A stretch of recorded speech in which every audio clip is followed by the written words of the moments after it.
So about 2 months ago, I was just randomly flipping through the listings on Disney XD, and I noticed this thing called Gravity Falls.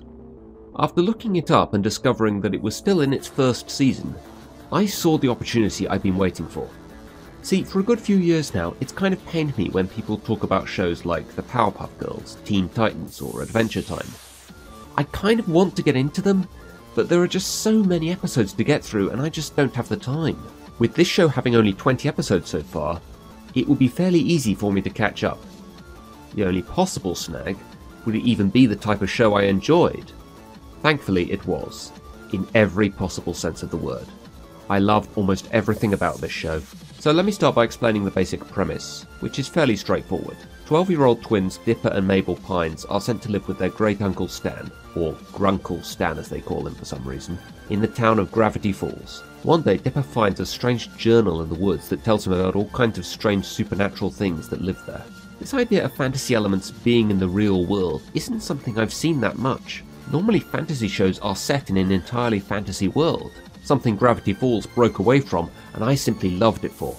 After watching a few episodes, I realised that this show had something else that I had longed to see in a kids show for years. Brother and sister characters that aren't rivals.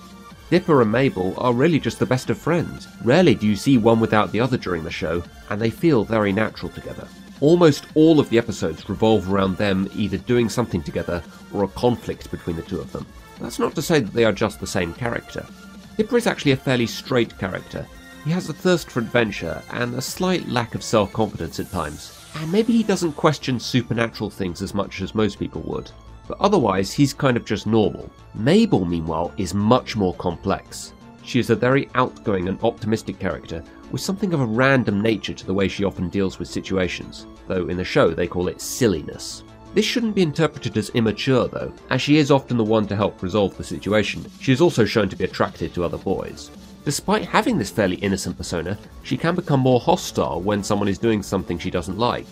While the two characters are fantastic in and of themselves, their relationship is the real driving force behind the show. Like I said, you rarely see one without the other, and a large number of the episodes focus on how much they value each other and their opinion of one another. They are not merely good friends in brother and sister form, they have dealt with the burdens of growing up together and understand each other despite not having that much in common. It's that kind of difficult but also very close relationship that only siblings can have. The rest of the main cast consists of Stan, a money-grubbing salesman who owns the mystery shack where Dipper and Mabel live, Zeus, the mystery shack's handyman, and Wendy, a teen who works at the mystery shack. Stan is presented on the surface as a greedy and selfish businessman who actually makes Dipper and Mabel work for him while they are living with him. Despite that, he is still a likeable character, because it's clear he cares deeply for the twins and tries to help them out a few times. He also has just the right level of greed and selfishness that makes it amusing to watch and not a bad character trait. Zeus fills a fairly standard character role in a kids show of being dim-witted but also very likeable. It has to be said that he didn't get much development during season 1 outside of him just being comic relief. But one interesting thing about him is that he's been aware of the supernatural things that have been happening in Gravity Falls for so long, he doesn't even seem to be at all put out by them anymore. Much like Mabel, he almost always remains positive about the situations they are in, and is normally seen doing simple-minded or childish things. Completing the main cast is Wendy, who, for a large part of season 1, isn't actually seen that much. At first I assumed she was just meant to come across as a typical lazy teen, and I found it kind of odd that she was so prominent in the intro. Later on, however, she becomes the focus of Dipper's affections, and that's generally the only role she really plays from that point on. Now, I'm currently in two minds about this Dipper-Wendy arc. For one thing, I'm not sure this show really needs a love story. Isn't the relationship between Dipper and Mabel enough? On the other hand, these two do work well together. It is nice to see a love interest that has a less glamorous design and has actually seemed like more of a tomboy, not to mention a romance where the female is noticeably older. I do hope that Wendy's given a bit more development outside of her relationship with Dipper though. While Stan and Zeus haven't really had complete episodes yet, they have had subplots that focus on them alone, while Wendy hasn't. I get the feeling that the writers don't really know what to do with her. At least, not yet. The other major thing I love about this show is the comedy. Just to give an idea of how good I think it is, here's an example of me laughing at MLP at its funniest. And here I am laughing at Gravity Falls at its funniest.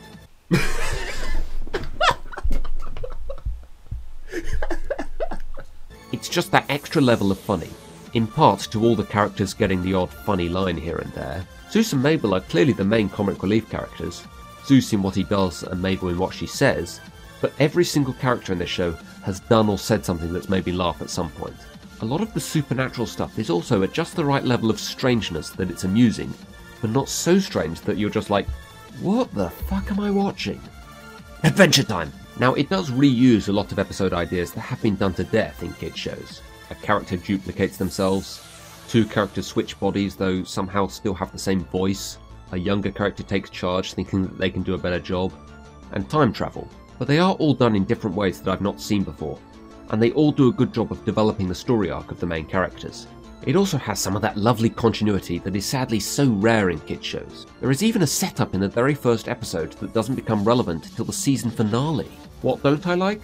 Well, firstly, the show has quite a lot of antagonist characters, which I don't really think are necessary, and I didn't enjoy watching them.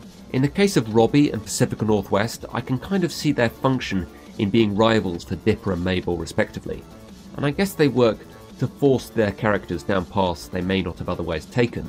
But so far, I've not really enjoyed any parts of the show that have had them on screen for large parts of it. I don't like the way Dipper and Mabel are acting for large portions of the episode Carpet Diem. I don't want to spoil anything, but let's just say they act like dicks to each other, and this is one time when they are rivals.